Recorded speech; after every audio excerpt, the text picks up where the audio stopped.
Introduction. The goals that never happen. How many incomplete goals do you currently have on your agenda? If you're anything like the vast majority of us, then chances are that you have hundreds of projects that you started and never completed, countless goals that you told your friends but never saw through, and all kinds of dreams that seem to be getting less and less likely to come to fruition. And it's for this reason that you may find people roll their eyes when you tell them your next big project.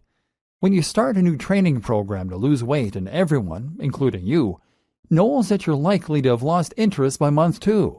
Or when you talk about the app you intend to make, the website, or the business project. Or when you talk about that dream trip to Japan. This is the way of things for many of us. We work incredibly hard at things we don't feel passionately about just to put food on the table. But when it comes to fulfilling our dreams, we are remarkably ineffective. It's time to change all that and to start making those goals happen. But how can you turn it all around? How we're going to fix your goal setting and help you to start living the life of your dreams. Accomplishing goals is about strategy. It is about making a cognitive shift to change the way you're thinking. And it's about being smart about how you approach each goal. It's also about knowing how to choose your goals and even how to phrase them. This video course is going to show you how to make those changes. You'll learn how to choose and write goals effectively, how to write effective action plans, and how to make sure you stick with your goals and never give up. But this video course is going to be a little different than most goal-setting video courses, too. After we've given you the broad tools you need to start setting and accomplishing your goals, we're then going to take a look at how you can begin to put them into practice. Because while a goal can be pretty much anything, for many of us they're going to fall into one of a few different categories. Most of us have goals for our relationships, goals for our fitness, goals for our careers, and goals for travel.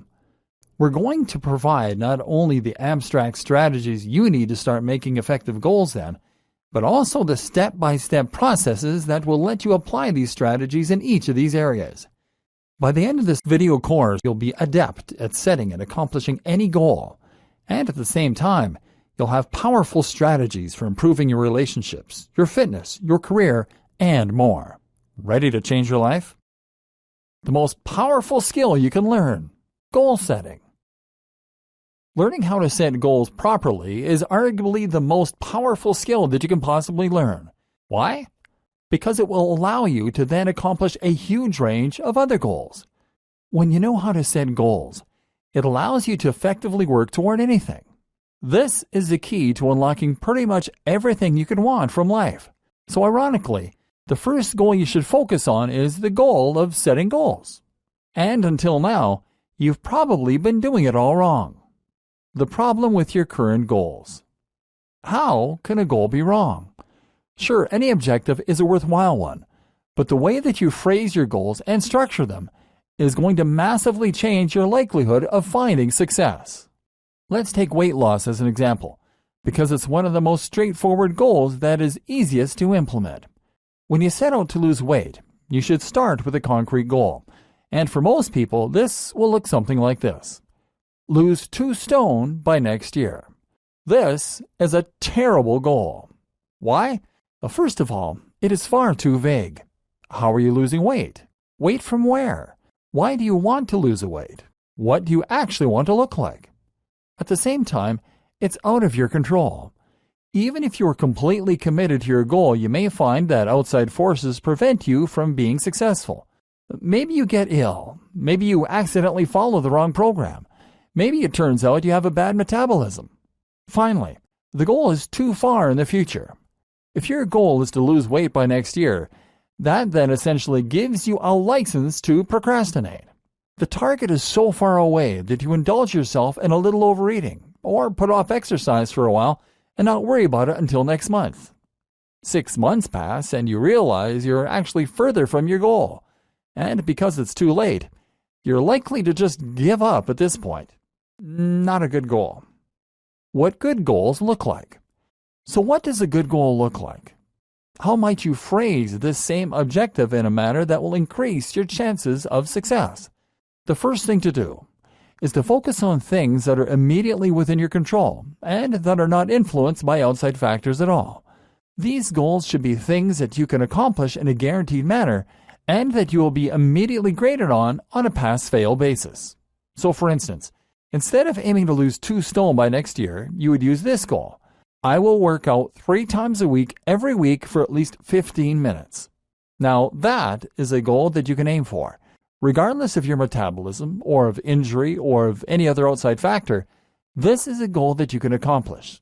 It also means you can't put off the goal. And it means you'll never reach that disappointing point where you can no longer stand any chance of completing it. And at any point in your life, there is no reason that you can't set out to accomplish this goal and expect to be successful. But by focusing on this small, short-term goal, you will then find that the long-term goal of losing the weight takes care of itself. How to formulate your goals. But that doesn't mean that any short-term goal that is binary in nature is going to cut it. First of all, you need to know what you want and make sure that the goal you are setting for yourself is going to help you get there.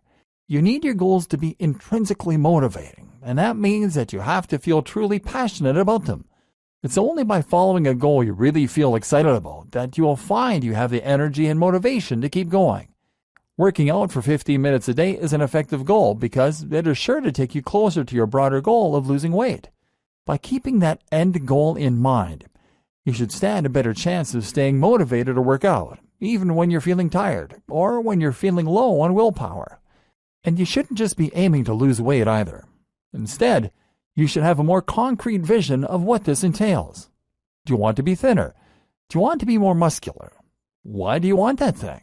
Is it so that you will be more attractive to the opposite sex? Or because you want more energy?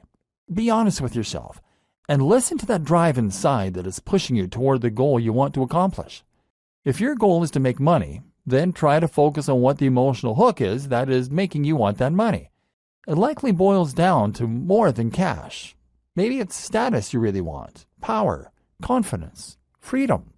Only by really understanding the true nature of your own dreams can you A, take the fastest route to accomplishing them, and B, maintain the drive and motivation you're going to need to get there. This is going to require some soul searching. Moreover, you need to ensure that the goals are achievable and realistic, and that you have broken them down into small enough steps. Case in point, our goal for weight loss is to work out 15 minutes per day.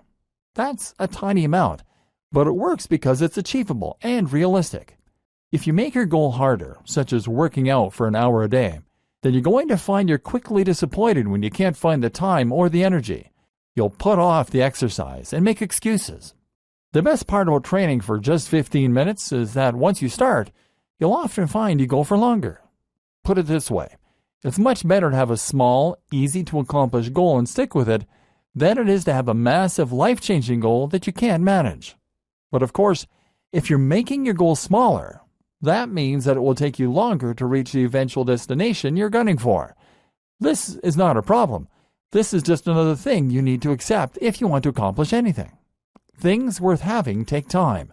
Take small, steady steps and enjoy the journey. The formula: how to structure goals and make your plan. Now you know the basis of what makes a great goal. It's time to actually start building these kinds of goals for yourself.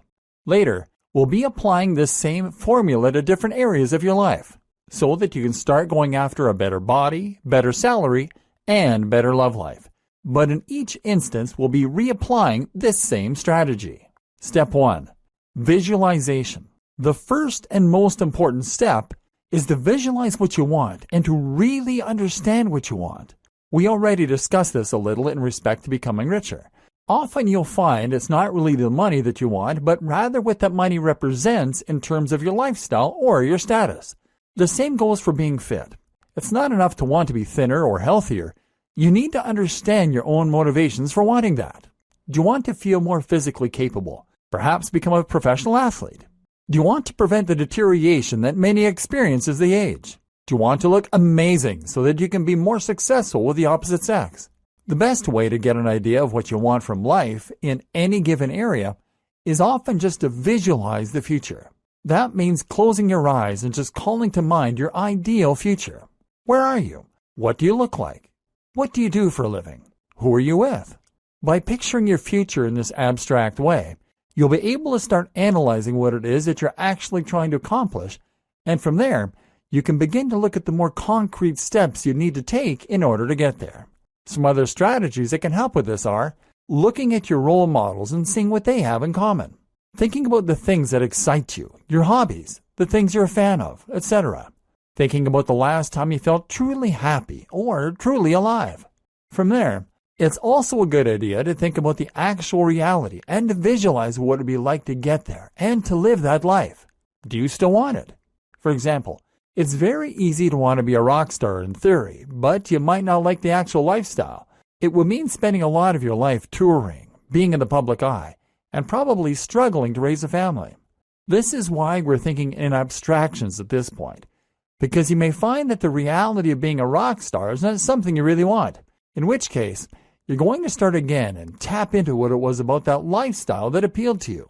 Are there other ways you can satisfy the same emotional goals? If you want to be recognized for your music, then you could try playing an instrument on YouTube or Bandcamp. If you just want to be a professional musician, then you could compose music for computer games or videos. But it doesn't all have to be about your career either. You could just as easily find that you're happy just busking or making music in your spare time. Getting to the core of what you want like this can also help you to overcome impossible odds. If you want to be an astronaut, for example, then you might have to come to terms with the fact that you are too old and it's now unlikely to ever happen. But ask yourself why that appeals to you on an emotional level. Maybe it comes down to your love of space, in which case you might be equally satisfied by being an astronomer. Maybe it comes down to your love of exploration and discovery, in which case you could be an explorer or maybe just a researcher. Step 2. Assess your situation honestly and thoroughly. The next crucial step is to assess your current situation versus the ideal one that you have visualized. This is where you're going to analyze the gulf between real life and your dream future, and then try and find what the best way to bridge that gulf is. Making an honest appraisal of your current situation is a very important way to assess your current position and to thereby get an idea of your strengths and weaknesses. And in particular, you need to think about what advantages you have, what networks, what contacts, and what opportunities. You may feel that you have none, but that probably means that you just haven't been thorough enough. As the saying goes, there's no such thing as a lack of resources, only a lack of resourcefulness. This is also where you're going to analyze just how likely your goals are, and then perhaps rephrase them on that basis. If you've seen that you aren't likely to become an astronaut, then it's time to create a more achievable goal, such as becoming an astronomer. If your goal is to date incredibly hot women, then perhaps it's time to reassess and at least start out by aiming for women that are on a similar level to yourself. Your mantra for this step is to assess your situation honestly and then take the path of least resistance. You're looking at the maximum benefit from the minimum time and work. The formula: how to structure goals and make your plan. Step 3. Formulate a plan. This brings us to the next step, which is to formulate a plan on the basis of your current situation, where you want to be and what options you have available to you. For losing weight or getting into shape, this means looking, for example, at the different training programs. However, by making the honest assessment of yourself and your situation in the last step, you should be in a better position to choose a system that appeals to your particular strengths and weaknesses and that you are actually likely to see through. So many people will pay for expensive training programs that involve eating a very strict diet and working out 10 times a week for an hour each session. But is that really realistic? If you've tried to stick at previous workouts and have failed, then the answer is probably not. When you assess your current situation, that also means assessing where things went wrong in the past and what your lifestyle and personality will allow for. And by knowing this, you can then look for a training program or devise one that will work to your advantage. Maybe that means finding a way to fit CV in around your regular routine, or maybe it means sticking to a diet that you will find enjoyable and convenient. The same goes for plans for travel and for your career. It's time to get real and to get your head out of the clouds. Stop dreaming about traveling the world and instead think about how you're going to travel more despite your personal responsibilities, budgetary limitations, etc. Stop wishing you were rich and start thinking about how you're going to climb the ladder in your career to actually get there. When making your plan, it's also important to think outside the box and to reject the generally accepted beliefs regarding what you need to do to accomplish each goal. Reject the norm. Because we are only really taught one way to get what we want, and that is to progress through our careers. And this is why so many of us get stuck. We decide we want to be rich, and so we work harder, instead of realizing that we could be wealthier on our current salaries by spending less, and perhaps finding a secondary income. We think the only way to become successful in music is to keep working our day job to pay for it. We think that the only way to travel more is to work harder and then retire early. But the costs of living will inevitably go up to meet your salary. You will have less and less time as you work harder and harder and take on more responsibility. And you'll find there's never a good time to accomplish your goals. And so instead, you need to take the path less traveled. There are other ways to getting to where you want to be, and if you're just banging your head against the wall, then it's time to rethink that strategy. There's nothing stopping you from starting a business in your spare time right now. There's no reason you can't quit your job and start traveling tomorrow. You have the abilities you need to begin applying for higher paid jobs. What's holding you back? Step 4. Phrase your goals in small steps. Now you know what it is you want to achieve and how it is you want to get there, you're going to hone in. You now know the bigger picture, and it's time to think about the small details instead. You know you want to get fit. You know that going to the gym is not viable for you, and you know that working out from home makes a lot more sense. So all that's left to do is to phrase this as a goal that you can focus on every day or week. Hence, I will work out for at least 15 minutes every day. Maybe you've decided you're not so interested in toning muscle, but want to start by focusing on losing weight so you look better in a suit and feel more energetic. In that case, your goal might be, I will walk to and from work every day that it isn't raining. There's nothing wrong with having more than one goal, or making more detailed goals either. You might couple this with a secondary goal, which could be, I will not eat anything on my foods to avoid list. Focus on these small steps and get yourself closer to your goal one bit at a time. Likewise, if you want to advance your career, then your goal might be to take every opportunity that arises to enhance my CV, or apply for one job in the evening 3 times a week. Some of your broader goals are going to take multiple steps. For instance, if your goal is to become a famous musician, then perhaps you should take the following steps. Learn to play the guitar by spending half an hour each evening, 4 days a week. Save $15 a day to invest in studio equipment. Output 1 video a week to build an audience. Output 2 videos a week to build an audience. Continue to output 2 videos a week and spend 1 hour per week in self-promotion activities. Spend 2 hours a week working on an album to sell from the channel. It's a long process, but it's a real strategy. It's a strategy that you need to succeed. It represents a cognitive shift where you're no longer daydreaming about being a famous rock star, and you're instead looking at concrete, realistic, achievable steps. And that's when you start making real, actual progress. Letting go of fear. I'm going to be honest with you now. There's a chance that you already know this deep down. It makes logical sense that you should be making small, concrete steps to achieve your goals rather than making bombastic plans to become a rock star or abstract visions like get richer. So what has been preventing you from doing that? 2 things. Number 1, it's a lot of work. It's much easier and more satisfying to dream big and get the reward that comes from that rather than face the reality of grinding towards your goals. We'll be talking about this more later in the book when we discuss how to stay motivated and stick at your goals even when the going gets tough. Then there's a matter of feeling it's not the right time. You procrastinate instead of looking for other work. Again, this just needs a bit of rocket fuel, which we'll be looking at later on. Number 2, you're afraid. This is what I see so often, and it's what condemns so many of us to a dull and unexciting lifestyle. We just don't want to take that leap and put ourselves out there. And in fact, it's easier to imagine ourselves as being very successful and to pretend we're going to get around to it than it is to put ourselves out there and risk having our ego shattered when things don't go our way. We're about to address that second issue, because if you want to be successful, then it's no good to continue procrastinating or trying to put off taking that plunge. How to know if you're procrastinating. Some examples of procrastinating include spending ages reading books and researching the topic instead of just getting stuck in. I see this a ton when it comes to fitness goals. So many people will spend countless hours reading books and blogs on fitness programs, hiring consultants and buying gym kits. But the one thing they never do? Actually start working out. There's nothing wrong with researching health and fitness, of course. In fact, it should be applauded. The problem is when you use this as a convenient excuse for not actually training. The reality is that any training program is better than nothing. If you want to start getting into shape, if you really stand any chance of success, then you should start doing press-ups and pull-ups right now.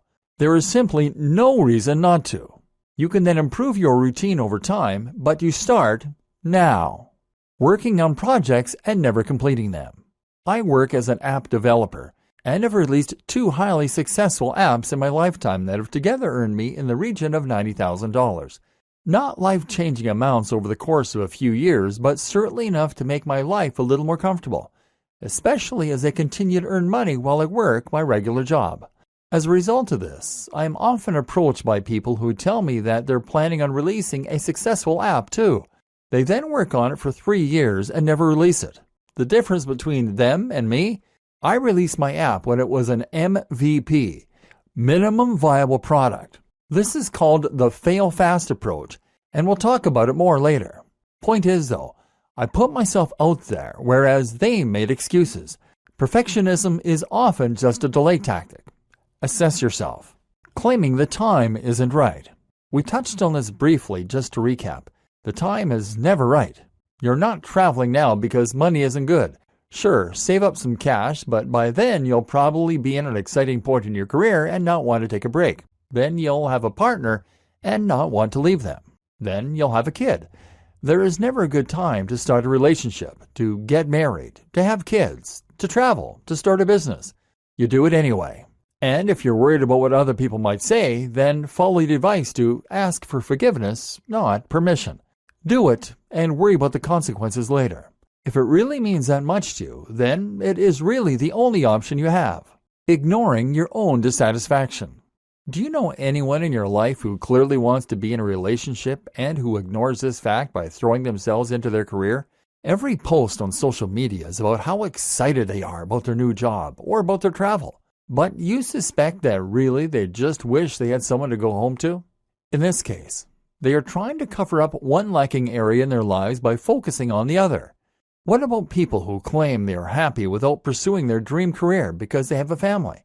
Sure, that's great, but why not go for both? And that way, be able to inspire your children with your inspiring story.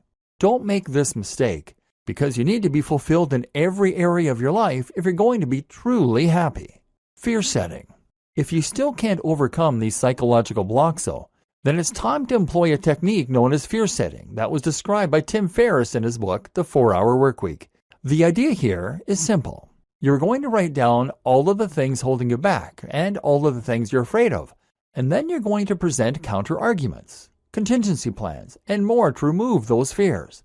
So take a moment to think about your goals and dreams, and then write down all of the things that you want to accomplish.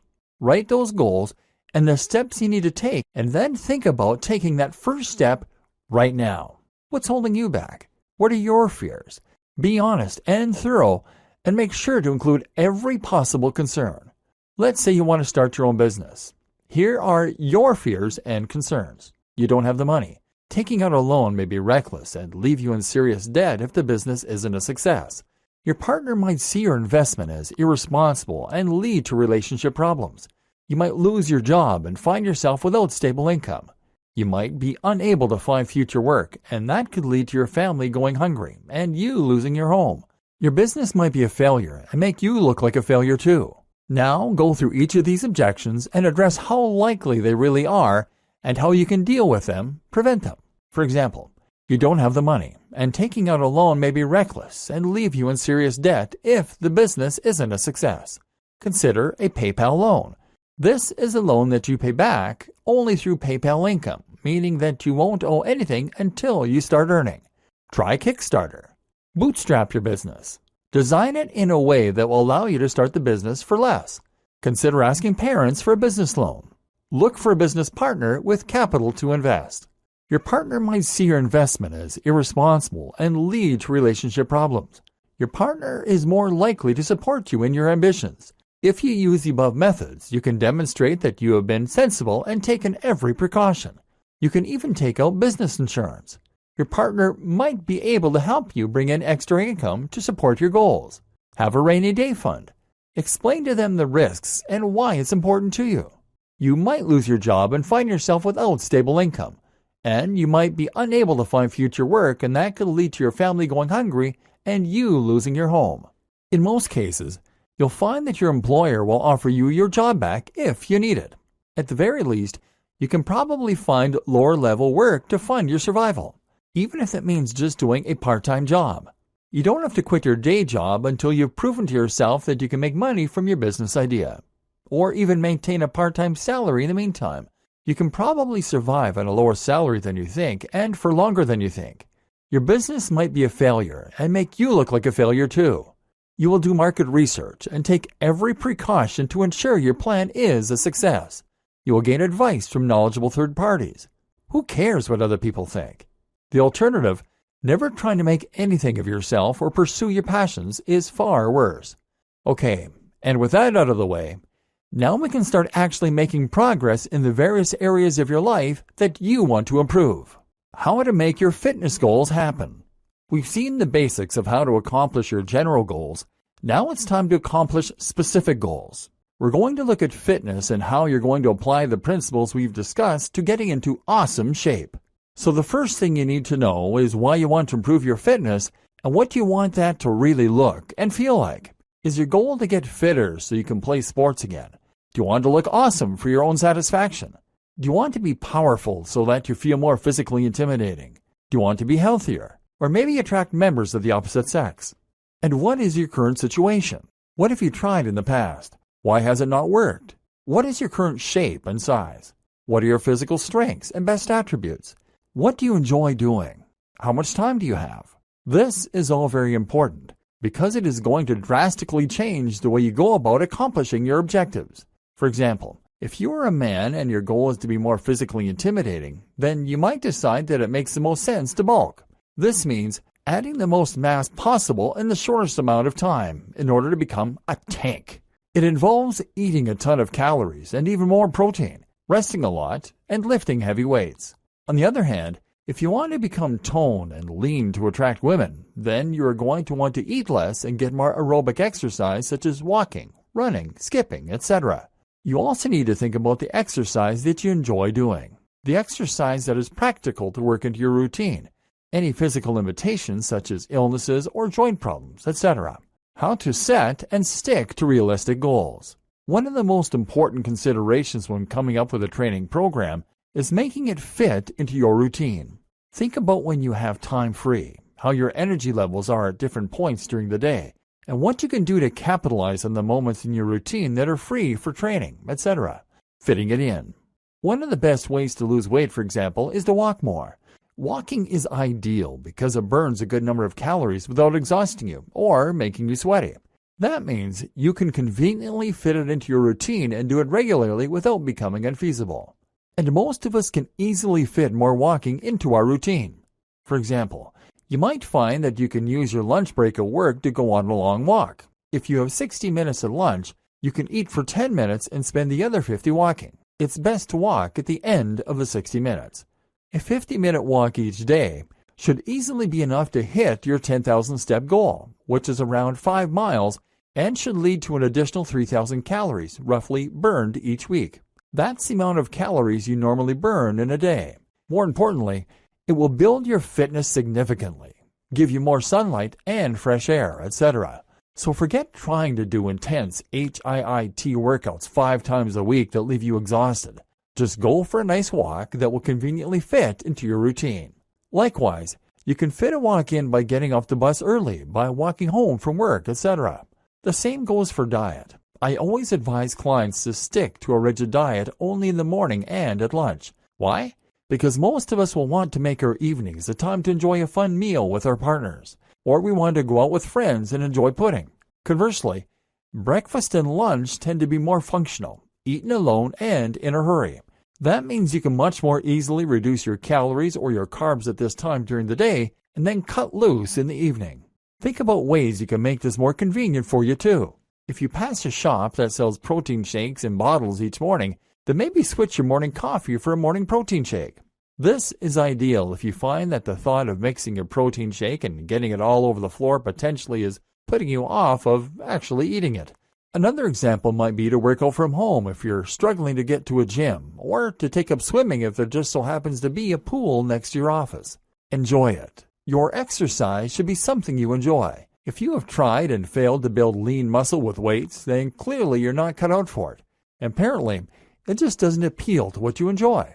But all of us should find there's some form of exercise we enjoy. Maybe you should get yourself a pair of parallel bars, which are very cheap, and take up gymnastics or hand balancing at home. Or instead, how about taking up rock climbing? Rock climbing is fantastic for building big, powerful muscle, particularly in the lats and forearms. Maybe you'll find you love boxing. Getting yourself a heavy bag is a great, enjoyable way to build big shoulders in particular. Or maybe you might be cut out for powerlifting.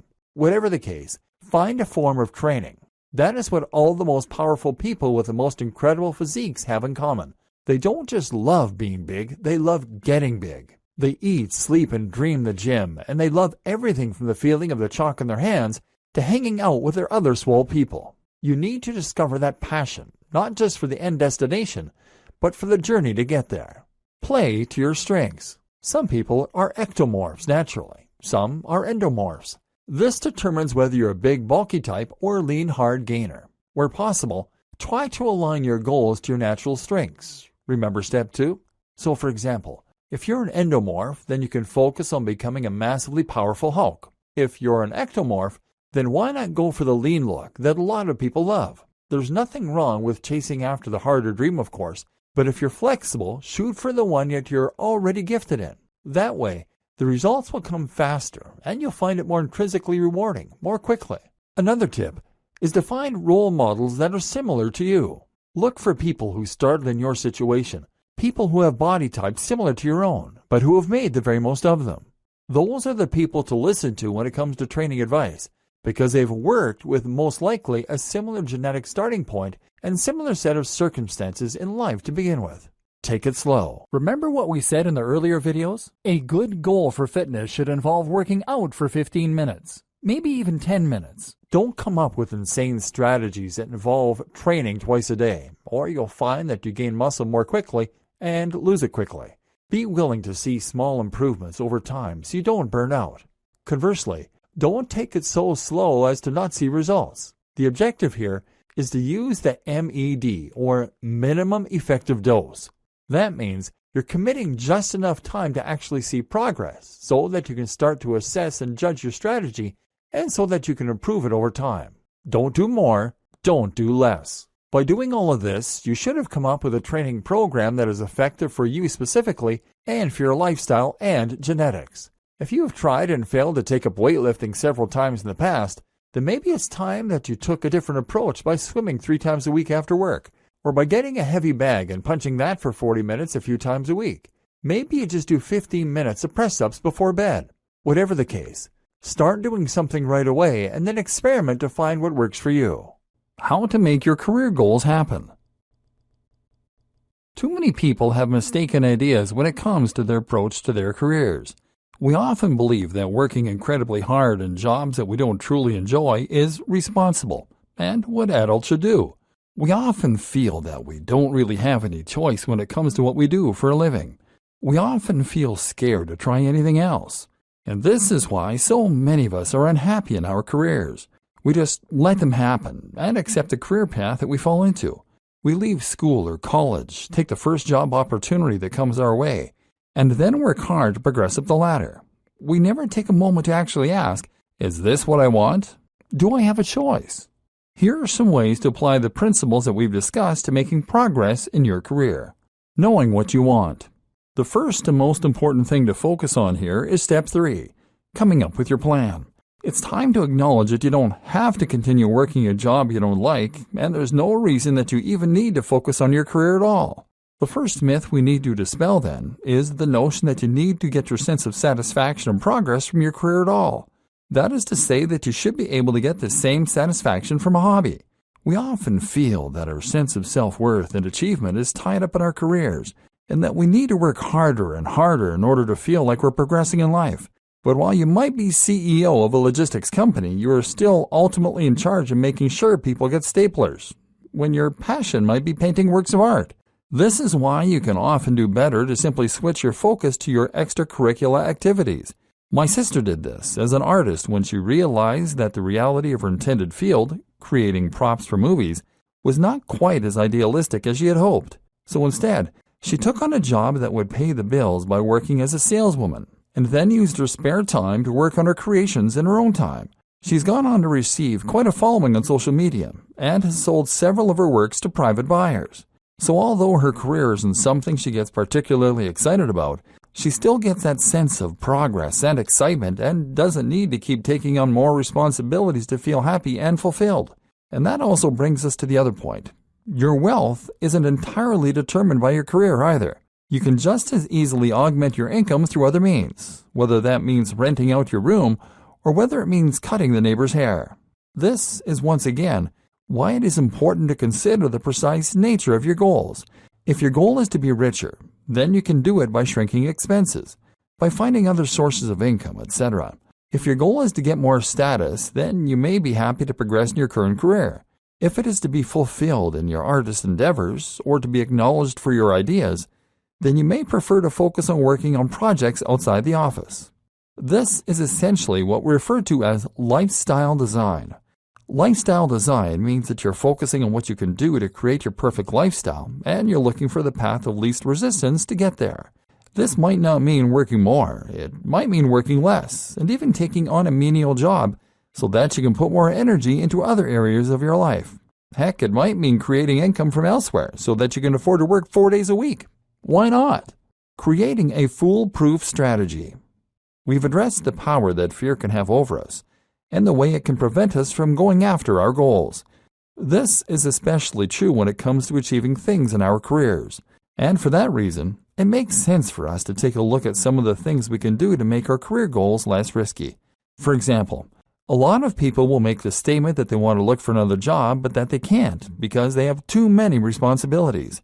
They might even make the unfounded claim that they wouldn't be able to find another that would pay the same salary without looking. But there is no reason that this needs to be seen as a risky undertaking, and no reason that you should be afraid to look for work.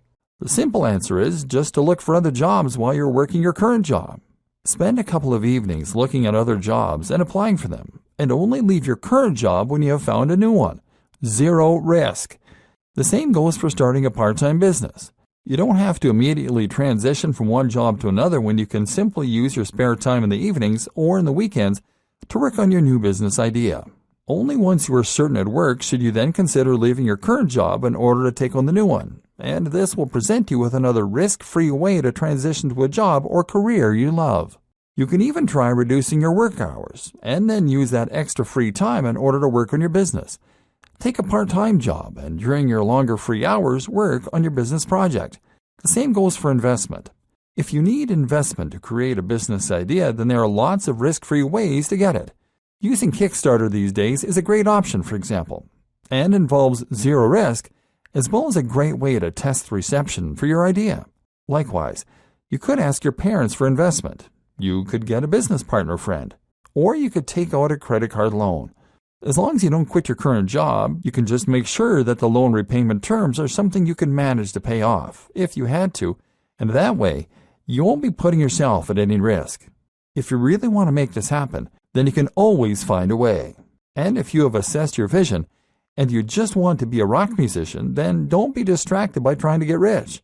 Focus to start doing the thing you love and finding more time for it. Let success come as a byproduct. As soon as you start working on your project, you'll find that it is rewarding, and you now have a drive and passion that wakes you up in the morning and makes you more animated, more passionate, and more exciting to be around for others even. It doesn't even matter if you are a success, and that's why you should also view failure simply as a chance to reassess your strategy and try something else. When you take this approach, there's really no way you can fail. The path of least resistance. Remember, genuinely going after something you want means taking the most direct and practical route to getting there. The path of least resistance. In this case, that means creating a business idea that you can realistically accomplish, or designing one around your current contacts and ideas. One common mistake that a lot of people make is coming up with ideas they think will change the world. If that is your vision, then it doesn't also need to be a money-making venture to begin with. But if your vision, step 1, was to become wealthy, maybe to gain financial independence, then the most effective way to accomplish that goal is to focus on tried and tested methods for making money. That is to say that you don't need to break the mold and come up with whole new business models. You don't need to become the next Mark Zuckerberg, because there are billions of these huge projects that fail every year. Meanwhile, just count the number of successful shops, clotheslines, resellers, building companies, hairdressers. There's nothing wrong with taking an idea that you've seen work and then just following it through to the letter. You now have a blueprint for success, and you aren't having to reinvent the wheel.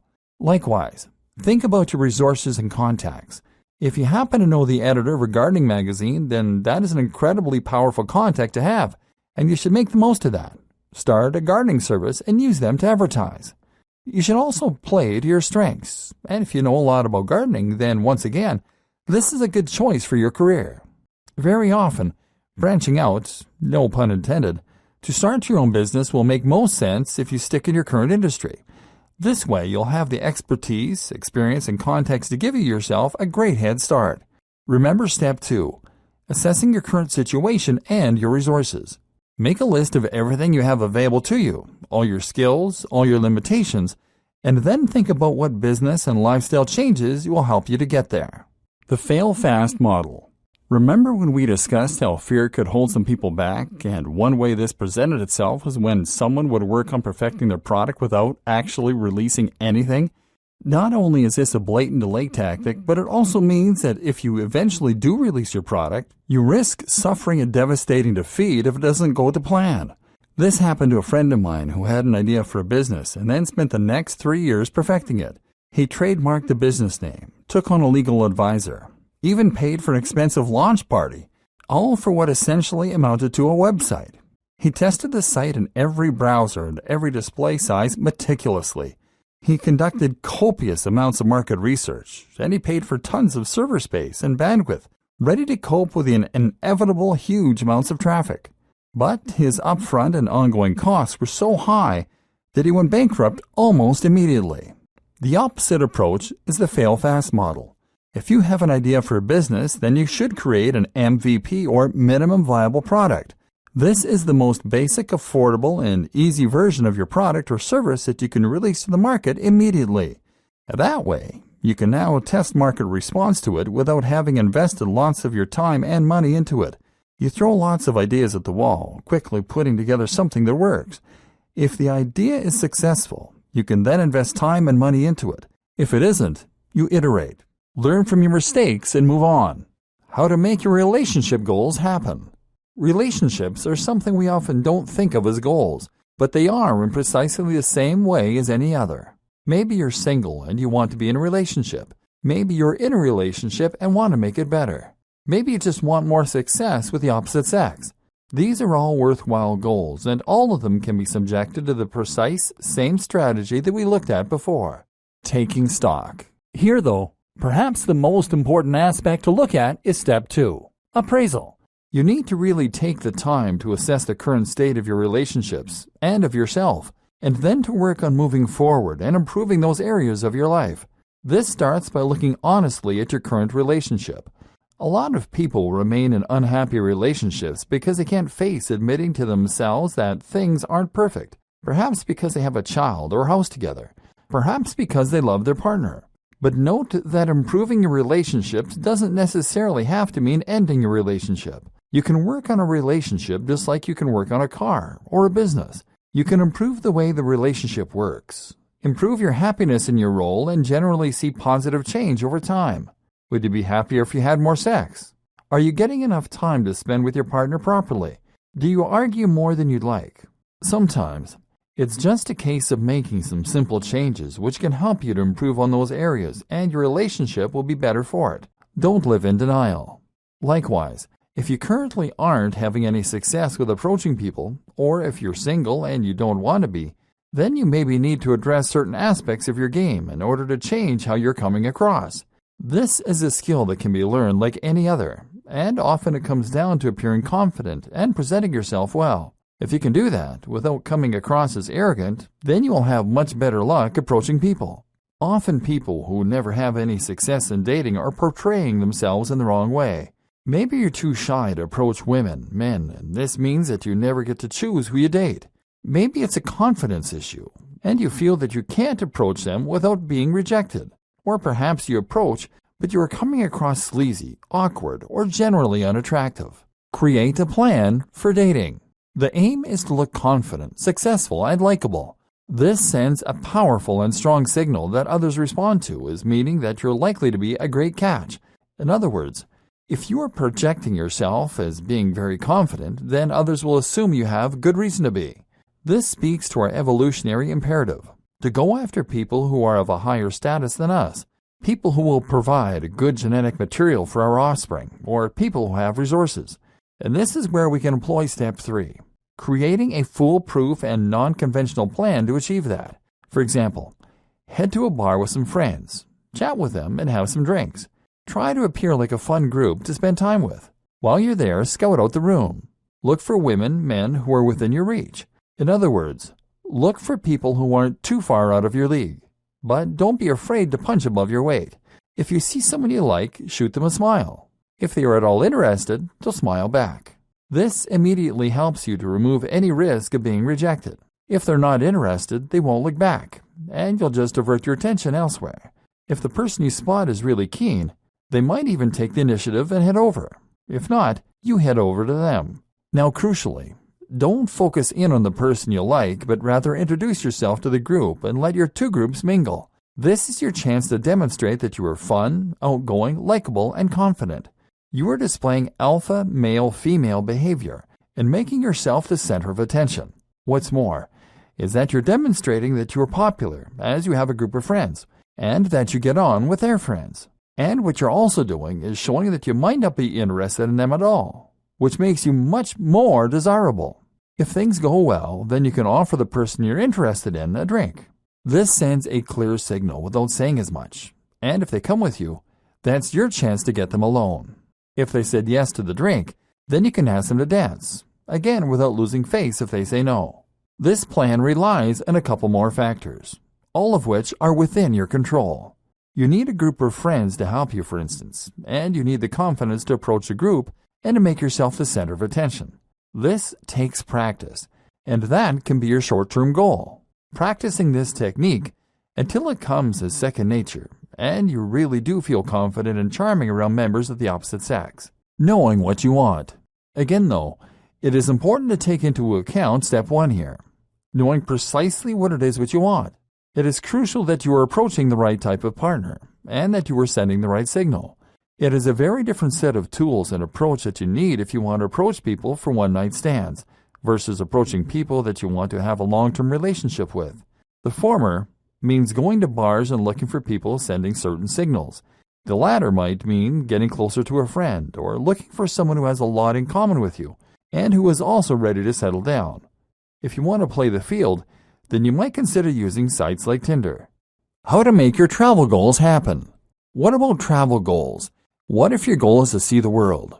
Again, we apply our steps, which means we look at the kind of travel that we want to accomplish, then work out a way to make it happen that is feasible considering our specific circumstances. So we start again with visualization. Picture the type of traveling you want to do. Know what it is you want to get from your traveling, and think about the different ways you can accomplish those broader goals. Then look at your circumstances. What is holding you back? Budgetary constraints? Family responsibilities? Fear? Then make your plan based on this information and break it into small steps. Again, this might mean thinking outside the box and taking the non-obvious route to success. You don't necessarily have to take the obvious route by taking a gap year and traveling to various far-flung reaches of the globe. Perhaps you don't have the time or budget for that and would get just as much from traveling more locally. There are some incredible things to see and do in the U.S. if you're in America, or if you're in Europe, then you have the whole of the EU on your doorstep. This can present just as much adventure and variety, and even if it's not exactly what you initially thought, it's still going to scratch that itch and that need for exploration and discovery. Or how about just going for shorter time?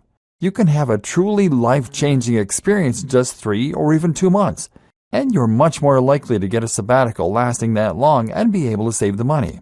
You can even change your strategy entirely and try taking lots of very small trips throughout the year. This might also be something that is easier to convince a partner of versus going traveling for months at a time. Money-wise, you might be surprised at how little you need to travel if you go during non-peak seasons, if you stay on people's couches, or if you use Airbnb. This means that you can earn a little money online to fund your travels. Or how about asking your current job if you can be sent abroad? If the business has branches all around the world, this may very well be viable. Likewise, there might be a role that involves travel, or you could just apply for a job that involves travel. That way, you travel while earning money and have a good explanation for your other half. And there's no reason you can't take your partner with you either, of course. Conclusions. There are many more types of goals that you might choose to pursue, and where you might choose to use this formula. For example, you might have goals that pertain to your finances alone, maybe to your property, maybe to your social life. Perhaps your goal is purely to learn a particular hobby, or to improve the way you dress. The whole point of this system is that it can be applied anywhere, and when you do that, it will help you to really understand what it is you want, and to make those aims concrete and tangible. This takes them from being dreams that you end up putting off forever, and turns them into a series of steps you can use to make that happen. Sometimes this might mean reassessing your goals to make them that bit more achievable. But if you're smart about this, they won't be any less rewarding. Maybe you can't be the next Brad Pitt or Angelina Jolie, but there's no reason you can't start playing bit parts in movies if you think about how to structure your life around auditions. It's about knowing what you want, and then assessing the quickest way to get as close to that ideal as possible. And as soon as you start trying, life becomes a whole lot more rewarding and amazing. It's time to stop dreaming and start doing. It's time to make it happen.